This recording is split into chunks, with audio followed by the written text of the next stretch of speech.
PixInsight is one of the most, if not the most, powerful astrophotography imaging processing program, and it is a one-stop shop with everything that you need to create a beautiful image. And even just scratching the surface of what it has to offer can give you a powerful result. So let's kick off this series with a quick tour of the basic operations that we're going to be using within this program. Hey everyone, it's Tony with Hidden Light Photography, and today we're going to be taking a tour of PixInsight because I want to show you the different processes that we're going to be using within the program in order to create those beautiful images that you're looking for. Now remember, don't download anything just yet. Your trial period starts as soon as you download it, and I want to have the set of videos out so that then you can start on day one with those videos so you can maximize your trial period time and be able to make a decision if PixInsight is right for you.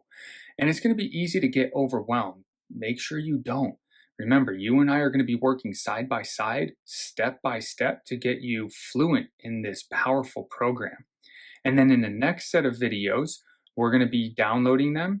I'm going to show you exactly what to do, how to get your trial license activated, and even the different little plugins that we're going to be using. And then we're going to be learning each of those individually so that then you're fluent in those. So once we get into workflows, you already know what to do. So if you haven't done so yet, hit that subscribe button. I don't want you to miss out on this. And let's head over to my computer and let's get started. So here we are in PixInsight, and at first glance, you can see how it can get pretty overwhelming. You got a ton of icons over here. When you go into processes, there's a ton of processes that PixInsight is capable of, and this is just scratching the surface, so to speak. And it's going to be very tempting to get overwhelmed. Don't let it get the better of you. Remember, you and I are going to be working through this side by side, and I will not let you fail. We're going to learn this step by step, and you're going to create beautiful images. So under these process items here, I have the ones that we're going to be using right over here. And I'm going to show you how to get your icons over here. So all you have to do is just load PixInsight, and everything that you use is there. You don't have to keep going into processes and pull them out. Now, let's run this one at a time. Under File, you can open an image to further edit it. You can save an image once you're done with it. If you don't want to complete a project all in one go, you can save your project and then load it up later to work on it some more or finish it. And then, of course, quit PixInsight. There's not much I use over here. Under Image, Geometry, you can rotate your image. Now, we'll open up previews here and there. I'll show you why as we're getting into the processes. But then under Preview, I can delete my previews. That's all that I use over there. Don't worry about mask. I'll show you how to create an easy mask. We've already gone through processes. Under Script, Batch Processing. If you've been following along with my videos, I'm sure that you've seen a folder that I save my targets in called WBPP. That's this right here, Weighted Batch Pre-Processing. So we're going to go ahead and load that really quick. Sometimes it takes a couple of seconds. This is a very powerful tool. This is where you do your stacking and pre-processing. And I'm going to show you the ins and outs of this, exactly what to do. And once this script is done, you'll have a stacked and pre-processed image ready to go for post-processing, so you can put your touch on it and bring your vision to life. But just a quick tour. Bias tab is where your bias frames will go. Darks tab is where your dark and dark flat frames will go. Flats is where your flat frames would go. Lights is where your light frames will go. And these right here are the items that WBPP can do for pre-processing. Calibration is where you'll put different calibrate items in, such as cosmetic correction, pedestals if you need them, all kinds of different things that we can do there. Post calibration is where you can have PixInsight WBPP separate your RGB frames, process them individually, and then recombine them if you want.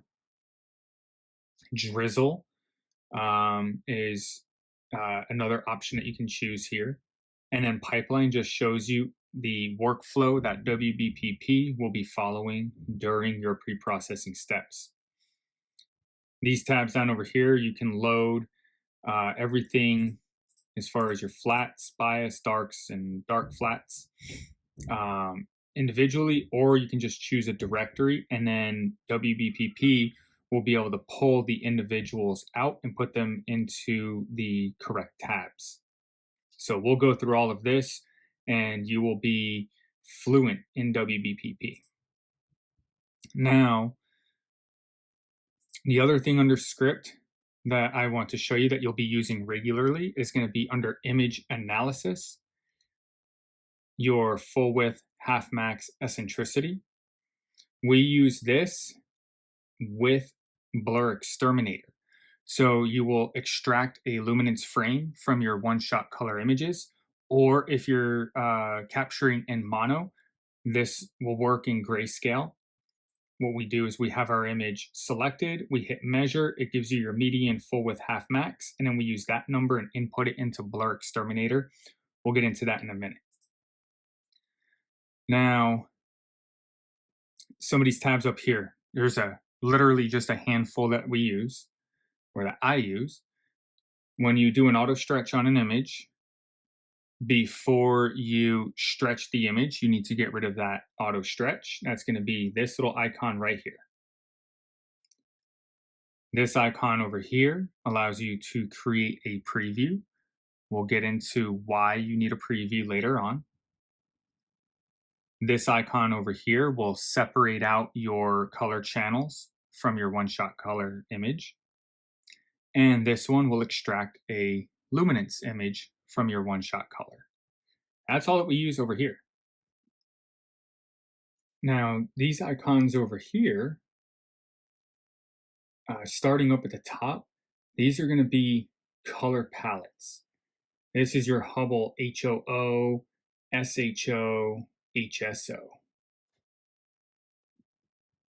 Now, the process icons, I have these set up pretty much in order that I use them. And starting from the beginning, when I have an image up, we're going to go through one-shot color first, and then we'll get into mono. But the first thing that I do is I will run BlurXterminator correct only. And this is what the latest release of BlurXterminator recommends. The only thing that this is going to do is tighten up your stars. Okay. After that is done, what I'll do is I'll run SPCC. And what this does is it takes your color channels and aligns them exactly where they should be for a natural look.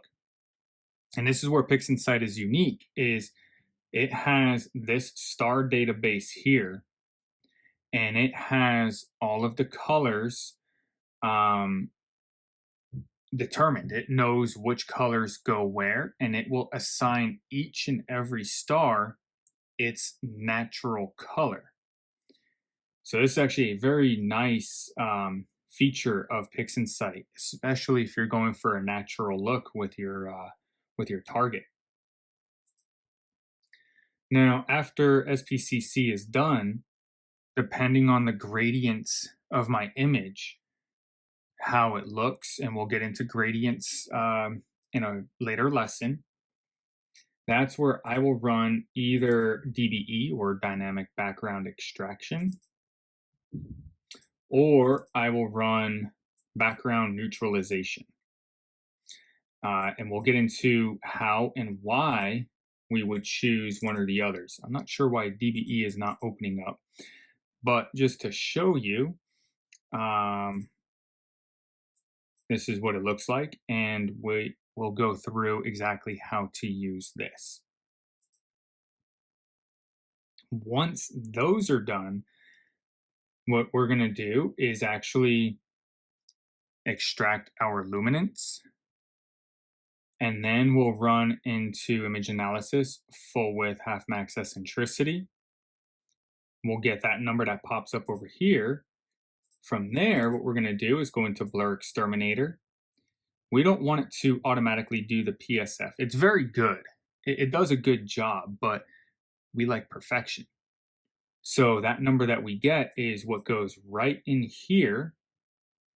And then we run the full BlurXterminator on the image, and you'll see a massive difference in your stars. After that, I'll run a noise exterminator. And then what we'll do is we will pull the stars from the image, and we'll process the stars individually from your target. Now, after that's done, this right here is the make or break of your image. Stretching is so important. And this is where we would use this right up over here, get rid of the auto stretch, and stretch our image. And I'll show you exactly how to use this to get the best results. This is one of the extra downloads that we'll be doing. This is actually a free download. So this is actually a very nice tool, very powerful tool. And the best part about it is it's very specific as to where it stretches. It's not a full stretch across the whole board. You can choose points that you want to stretch. So if you have a target like Orion, where you want a high dynamic range because the core is so bright, but then the nebulosity around it is so dim, you're not stretching it all at the same time and blowing out the core and barely able to see the outsides. You can actually get a very nice image on Orion just by doing GHS, or generalized hyperbolic stretch. Once I'm done stretching, what I do is I will actually separate out my one-shot color image into individual channels and process them individually. I'll show you exactly why in a later video. It might actually shock you the difference that you get. But I will take whichever channel has the highest detail after stretching. I'll choose that channel, and what I will do is make a mask. Remember, I was saying you don't need to worry about anything in here. We're going to make a mask with range selection. I'll show you how to do it. Literally 2 or 3 clicks and you're done. And then what we'll do is we will go into local histogram equalization, and we're going to have PixInsight bring out more depth, brightness, contrast, if you will, from the smallest structures to the biggest. I'll show you how to do that as well. And then the mask keeps it from getting overdone. From there, we're going to sharpen. And 1 is the tiniest of details. And down over here is the largest of details. And then everything in between. So I'll show you how to do this. This actually does a very nice job. After that is done, what we're going to do is we're going to recombine our 3 channels so we get a color image. Then we'll take LRGB combination. This is luminance plus your red, green, and blue. And then we're going to add that false luminance that we created into your color image. And you're going to see your image pop. You're going to have details that you didn't have before, colors that you didn't have before. It is a huge transformation. So we're going to learn about that. Curves transformation is where you can boost your saturation, you can boost your contrast, you can boost all kinds of different things about your image. Realistically, the only thing that I use is saturation, possibly luminance, just depending on where I'm going. And sometimes I'll do contrast as well. But this right here will give you that final touch. And then this was the original stretching that we would do before GHS came about. What I use this for is the stars. There's not much detail on the stars or contrast or anything that you need to worry about. So we just stretch the stars with this. And then after that, we bring out pixel math. And this formula right here will put your stars right back into your DSO or deep sky object or target, whatever you want to call it. And you have your final image. So very powerful program. As you can see, there's just a handful of these things that we use, and you can absolutely experiment with all of the other processes and things like that. And once you get the basics down with all of this, the sky is the limit. So I hope that you're excited to learn this. Do me a favor, that channel icon that just popped up, hit that channel icon and subscribe. I don't want you to miss out on this opportunity. Throw a comment in the comment section. If you're currently using PixInsight, what's your workflow? Do you have any suggestions of other things to go over? If you're not using PixInsight, what are you excited to learn? And then check out that next video. Until the next time, clear skies.